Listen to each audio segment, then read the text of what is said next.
Hello friends. Hi and welcome to this Microsoft Python certification course introduction. You guys might have questions, but do not worry. I am here to answer those all. Today we will first learn about how to get this Microsoft Python certification exam for less than $127. I am not joking, it's really possible to get this course for less than $127. That is, you can get this course for $62. Yes, $62, you can save up to $65. Next, we will discuss from where to practice. Question for Microsoft Python certification exam to score more than 90%. After this, we will discuss about from where to study for Microsoft Python certification exam. That is, which video lecture course you should pick up so that you can cover all the topics asked in Microsoft Python certification exam with detailed explanation.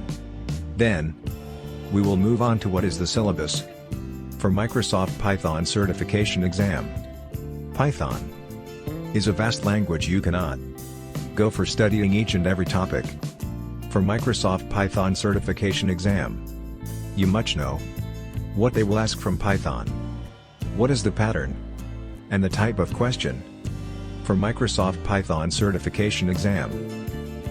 If you want to save your time in exam, you must know about the pattern in advance, so that you don't have to waste your time on understanding the pattern. What will you get after doing this Microsoft Python certification course? Why Microsoft Python certification exam is so important?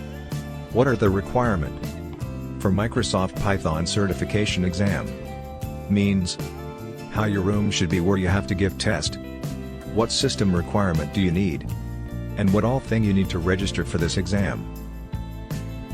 What is Microsoft Python certification? First, let's have a look at why do we need practice test.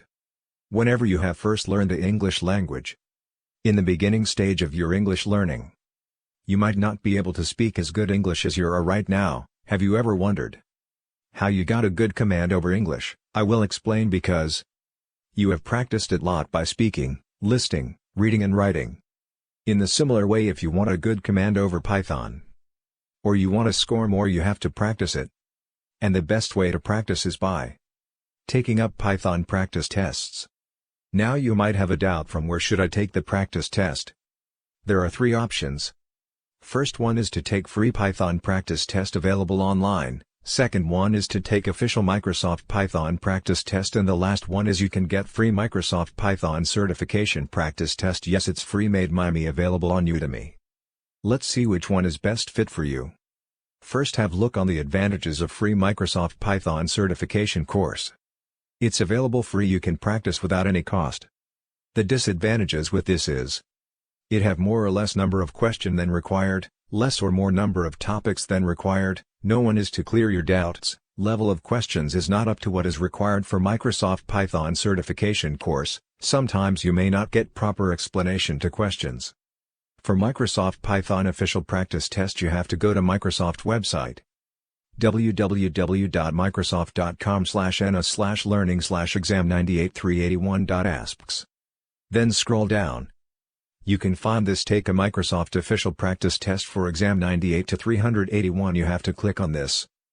Then you will be directed to website in.mindhub.com, and from you can buy official Microsoft Python certification practice test for $85.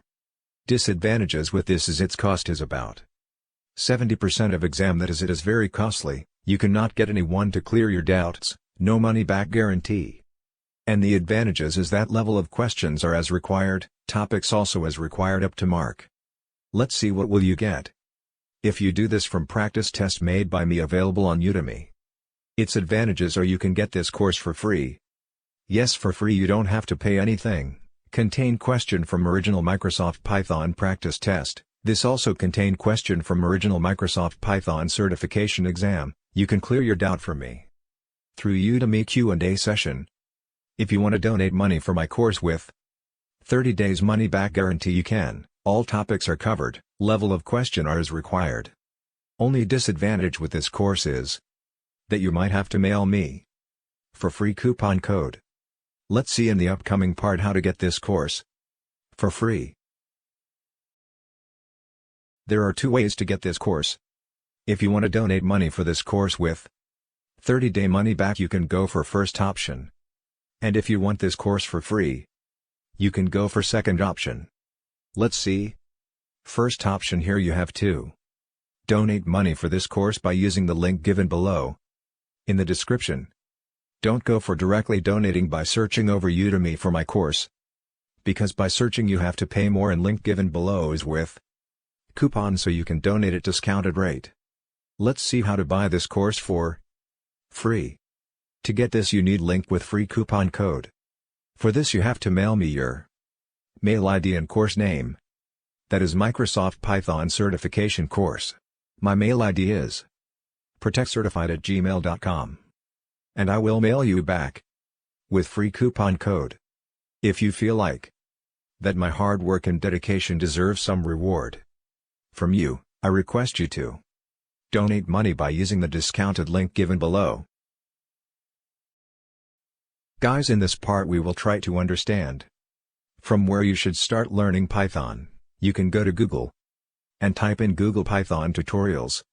And when you scroll down, you can find these YouTube videos for free. You can start learning from these videos. The problem with these videos is that some video have covered topics more than required, and some have covered the topics less than required. And the main problem with these courses is that these courses are not made by those those who cleared Microsoft Python certification courses. That is why the chance of these courses to provide knowledge for Microsoft Python certification level is less. Do not worry guys. I have solution for this. You just need to do one simple step. You have to click my course URL given below in the description to get this free Python video course over YouTube channel Protect Certified, specifically made for the purpose of Microsoft Python certification exam. No extra topics, no less topic, and the most important part of this course is that I work hard to understand the exam objectives, taken the exam myself before creating this course. My quality content guarantees you to pass the Microsoft certified exam with flying colors. Let's start with what is Microsoft Python certification exam.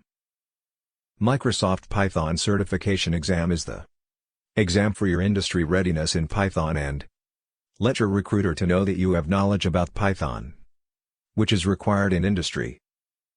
Microsoft Python certified certification validates IT professional and developer technical expertise through rigorous, industry-proven, and industry-recognized exams. You can take up Microsoft Python certification exam, which comes under MCP or Microsoft Technology Associate (MTA) exams online in the comfort of your home or office while being monitored by a proctor via webcam and microphone. This video will walk you through some of the important steps to make sure you have a successful testing experience. A few important things to remember before you begin. Whether online or in a test center, remember, this is a proctored exam. When taking the actual exam, you will be closely monitored via your webcam and microphone throughout the testing process. And on exam day, make sure the room you're in is distraction-free. Once you begin testing, you will not be allowed to leave the room or move out of the proctor's view. If this occurs, or you are interrupted, your exam may be canceled. Be sure your room is well lit, not only for you, but for the proctor as well. Pay special attention to the hour before sundown, as you will not be able to get up to turn on a light. Let's get started. Visit Microsoft.com/learning/OP to review system requirements and testing protocols. Before you schedule and pay for your exam, we strongly recommend you perform the required system test. After downloading a small file, you will be asked to test your microphone and webcam. Take a photo of yourself and one of your ID.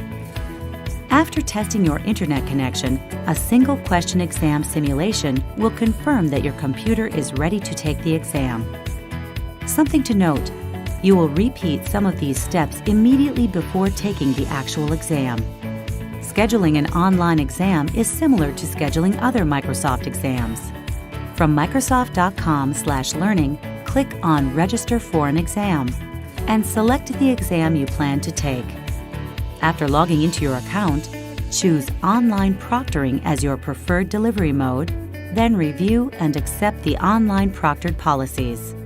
After selecting a language and your preferred date and time, pay for your order to complete the scheduling process.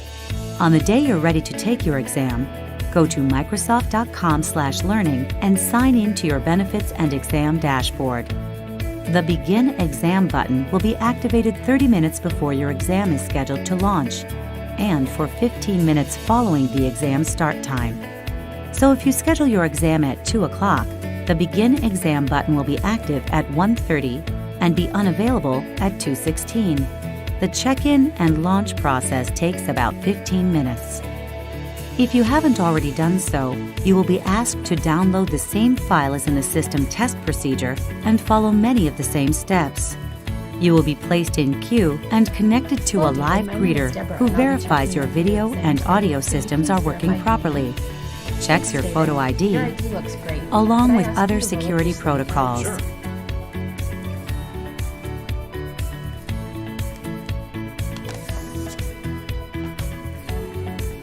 The greeter will also ask you to stand and with your laptop or webcam scan your entire testing room.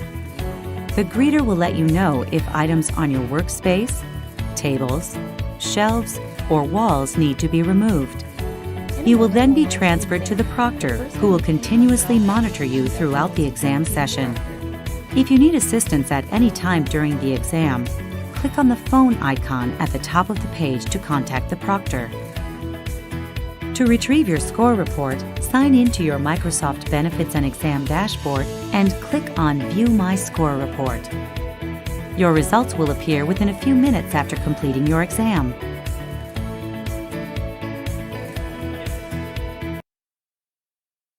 Why should you become Microsoft Python certified?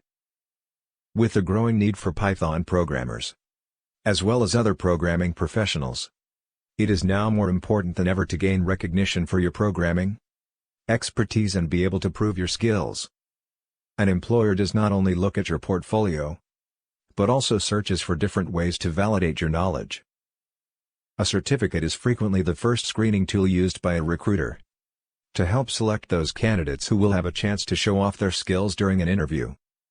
Failing to get through the very first selection process makes it impossible for even a great programmer to be noticed. And this is a strong argument for getting certified and paying particular attention to your self-development. Microsoft Python certification exams are a good way to complete the education process, the final milestone that should to be achieved and pursued. From a psychological point of view, it is a great motivator as it gives you, the learner, a goal and a sense of completeness. The exam does not let you avoid studying for very long. Even if you fail it, you can still learn a lot from just taking the exam and facing some of the programming challenges in the exam. Surely you'll be much better prepared on the second attempt. Taking Microsoft Python certification exams gives you a chance to check, prove, and validate your skills. It is important for any learner to know where they are in their learning process. They must obtain some form of feedback, and a high-stakes exam is ideal for this purpose.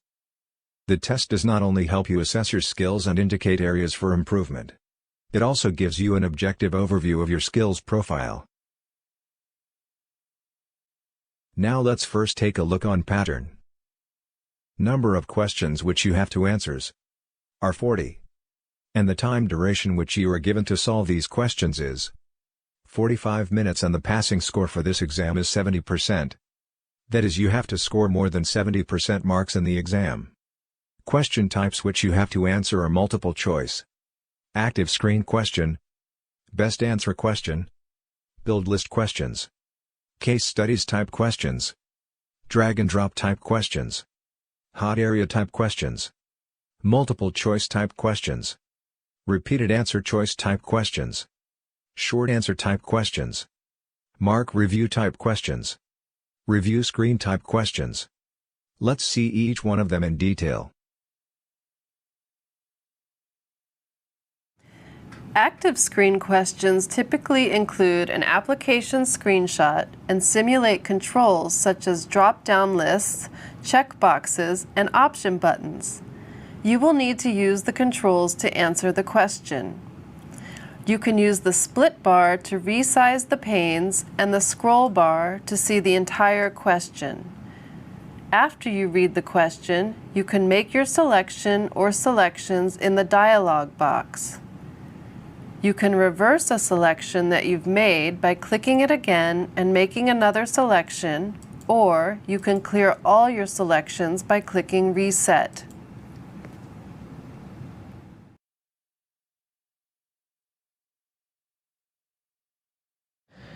To answer a best answer multiple choice question, read the question carefully and then read the answer options. You will see that more than one answer choice is correct. You need to select the best response for the question.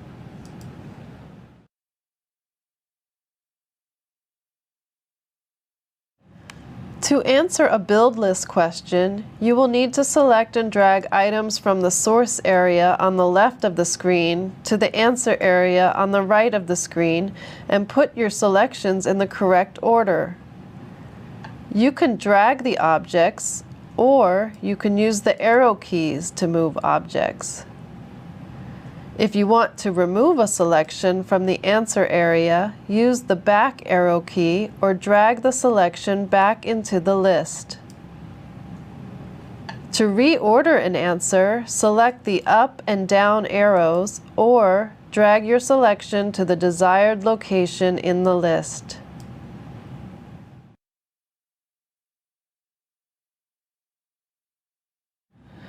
A case study presents a business case and has multiple questions associated with it. To begin a case study, read the overview screen. To display the first question in a case study, click Next from the overview screen. Use the buttons in the left pane to explore the contents of the case study before you answer the questions. Clicking these buttons displays information such as business requirements, existing environment, and problem statements.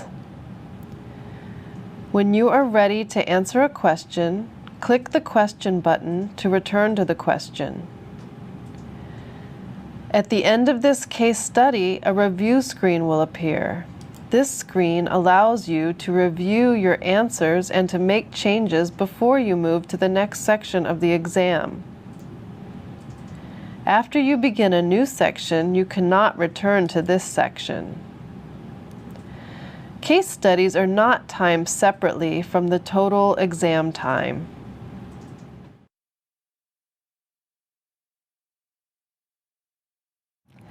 To answer a drag and drop question, you will need to select and drag answer options from the source area on the left of the screen to the correct targets in the answer area on the right of the screen. You can use the split bar to resize the panes. You can reverse your selection by moving them again. Some answer options may be used more than once. You can clear all your selections by clicking Reset.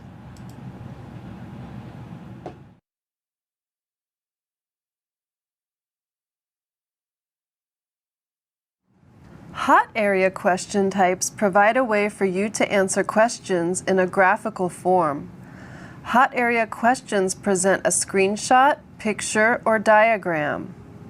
You can use the split bar to resize the panes and the scroll bar to see the entire question. To answer a hot area question, click the correct choice or choices on the graphic. Clickable areas will have an outline indicating that they can be selected. To start over, click Reset to clear all your selections.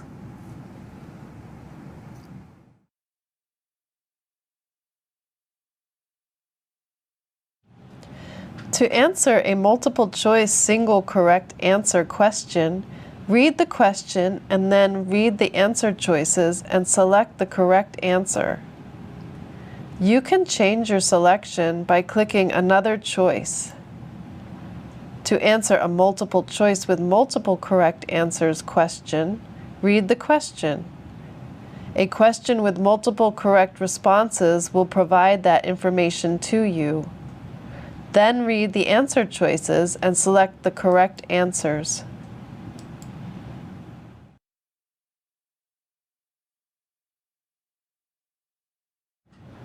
A repeated answer choices question contains a lengthy set of answer choices. The same set of answer choices is used for several questions. An answer choice may be correct for more than one of the questions that use the same set of answers.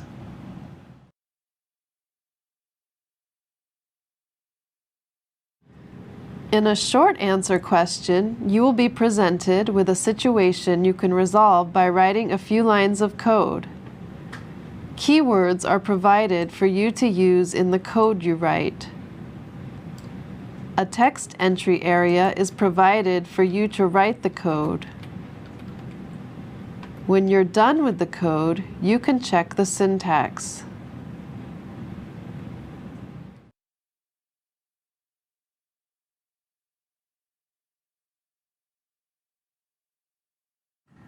You can mark a question that you wish to review later by clicking that box. You can also mark a question for which you want to leave a comment during the comment period by clicking that box. During the comment period, you may not add or change any answers in the exam. When you complete a section of the exam, you will be presented with a review screen from which you can navigate to questions marked for review or comment.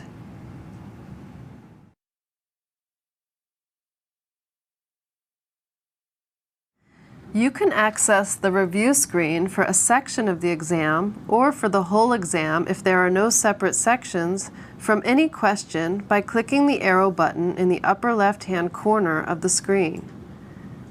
The review screen allows you to review your answers and to make changes before you end the exam. You may also filter on questions that are answered, unanswered, marked for review, or marked for comment. You can view the review screen as tiles or as a table. The table shows you the beginning of each question stem. To return to the exam questions from the review screen, select the category of question to which you wish to return, then from the table, select a question and resume answering questions on the exam. If you have answered questions, marked questions for review, or marked questions for comment, you can also select one of these filters and select a question to take you back to the exam. If you choose one of these options, you will see only those questions in that category, so be sure you have answered all unanswered questions as well as those shown in that category. Once you click Finished to end the exam, you will not be able to make any more changes to your answers.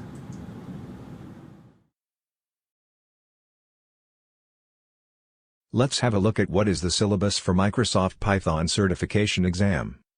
You can visit to Microsoft website www.microsoft.com/ana/learning/exam98381. Asks for syllabus and scroll down for syllabus. Microsoft have divided Python into 6 major topics. We will discuss each one of them in detail. Now let's start with first module. In Module 1, perform operations using data types and operators. From this section, 20 to 25% question will be asked. Under this section you have to study data types, operators and variable. Data types such as float, int, char, string, list, tuples, dictionary, etc. Operators such as bitwise, boolean, arithmetic, logical, relational assignment operators. In variables you must know scope of variable, local variable and global variables. In Module 2, control flow with decisions and loops from this section. 25 to 30% question will be asked under this section. You have to study branching statements, looping statements and loop control statements. Branching statements such as if, elif, else, nested if else and switching statements. Looping statements such as for loop and while loop. Loop control statements such as break, continue and pass. In Module 3, perform input and output operations from this section. 20 to 25% questions will be asked under this section. You have to study file handling. In file handling you have to study how to open a file, close a file, read from a file, append text into a file, write text into a file and different modes of a file. In Module 4, document and structure code from this section. 15 to 20% questions will be asked under this section. You have to study functions. In function you have to study argument behavior and function arguments. In argument behavior you have to study actual arguments, formal arguments, pass by reference and pass by value. In function arguments you have to study about positional arguments, default arguments, word arguments and variable length arguments. In Module 5, perform troubleshooting and error handling from this section. 5 to 10% questions will be asked. Under this section you have to study in exception handling topics like syntax error, logic error and runtime error. And some important keywords like try, except, else, finally and raise. In Module 6, perform operations using modules and tools from this section. 1 to 5% questions will be asked. Under this section you have to study built-in modules like math module, date and time module, input-output module and random module.